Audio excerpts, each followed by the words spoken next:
welcome back to the Now Morning Show. It is now 50 minutes after the hour of 6 o'clock. So it's now, of course, 10 to 6, or 10 to 7, sorry. I'm Kimberly D'Souza in your company. And, of course, we are continuing the discussion about the cabinet reshuffling. So on the phone with me, or actually on Zoom with me, I have Dr. Bishnu Ragoonath. And we're actually going to be talking about the impact and the effectiveness of this cabinet reshuffle. So, Dr. Ragoonath, good morning. And thank you so much for joining us on the Now Morning Show.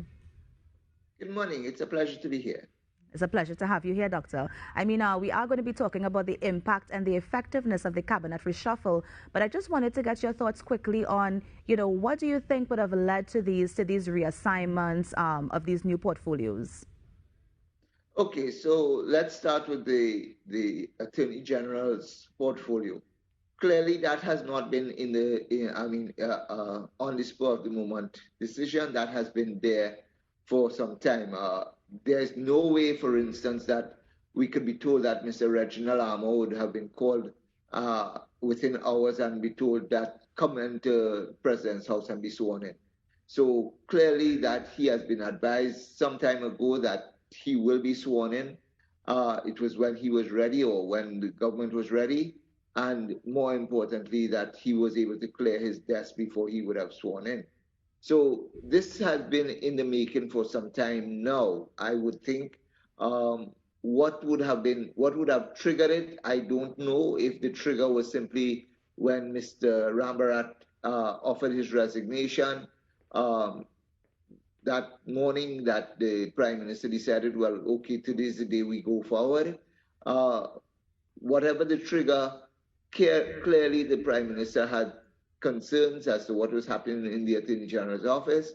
And when you look at the other ministries that we had the cabinet changes, those ministries would have been treated for various other reasons why they would have come in under review.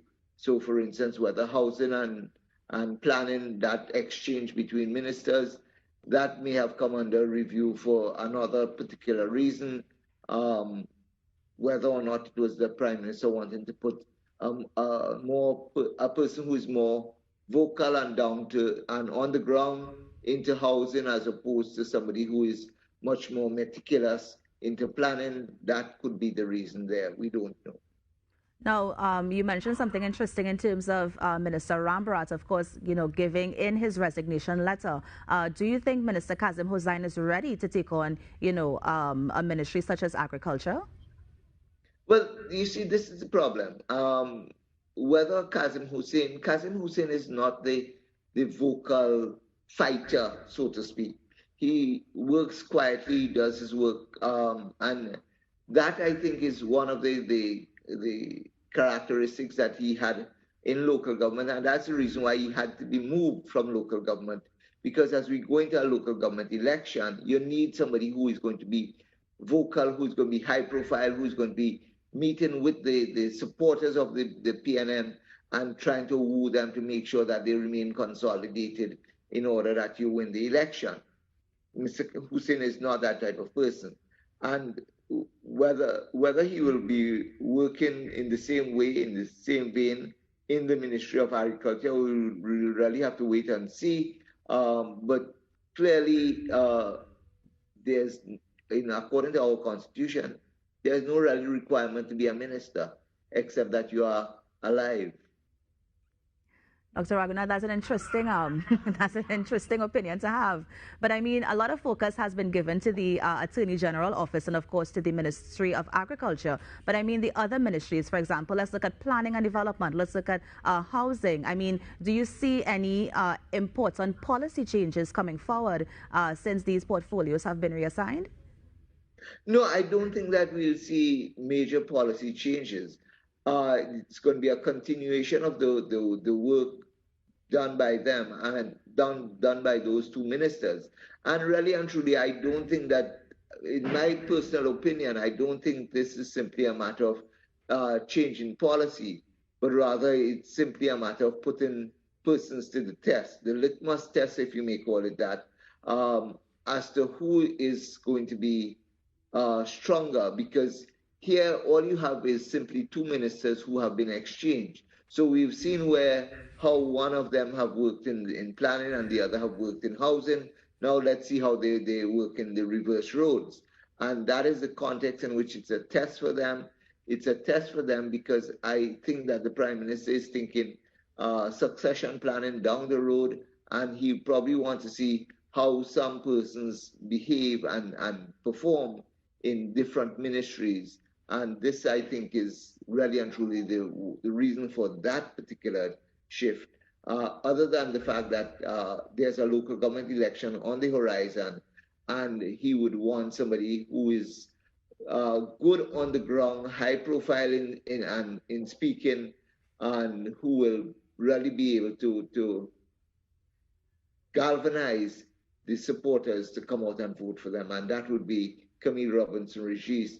Penelope Beckles is a well-loved person, but she's not the outright spoken kind of person. She'd be much more tempered in what she says. She's and as opposed to Camille Robinson Regis, and in an election you need those fighters.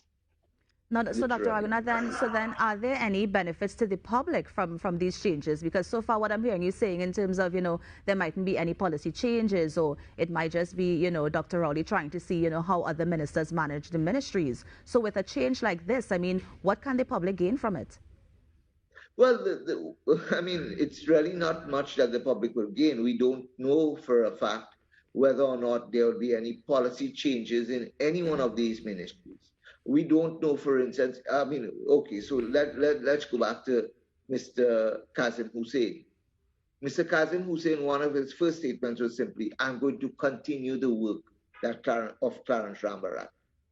If that is the statement, we're not going to expect any change, any difference. We haven't heard a statement coming from the new Attorney General, so we don't know whether the priorities of this Attorney General will be different to that of the former Attorney General.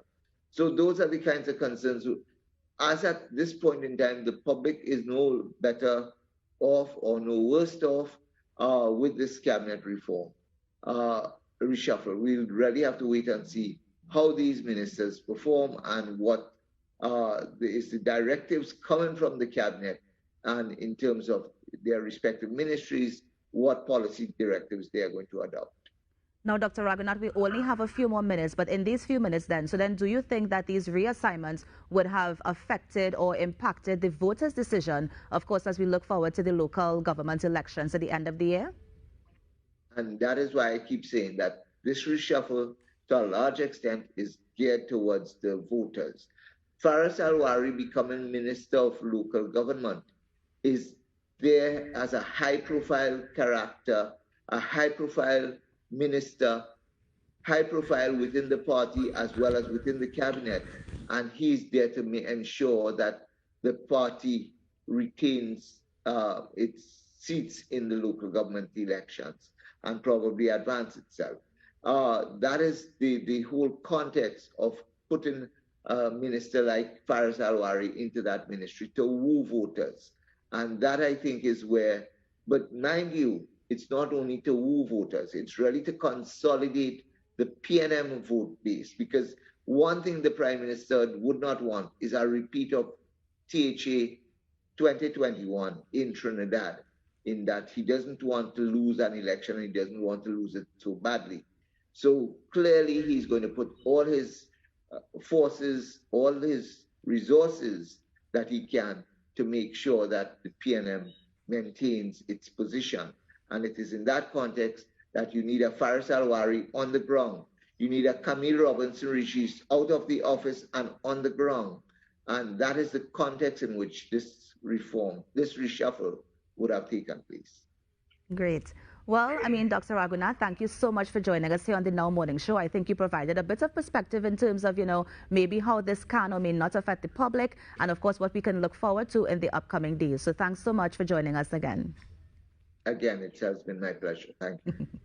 Thank you so much. And that was Dr. Ragoonath, Bishnu Ragoonath, just sharing a little bit about, what is some of the impact that this reshuffle is going to have. Is it going to be effective? Are we going to see policy change? And of course, the big question is, how is this going to affect the public and, of course, inspire public opinion as we look forward to the local government election? Remember, you are on the Now Morning Show, guys. It's Friday, but we're going to take a quick break, and we will be right back. Stay with us.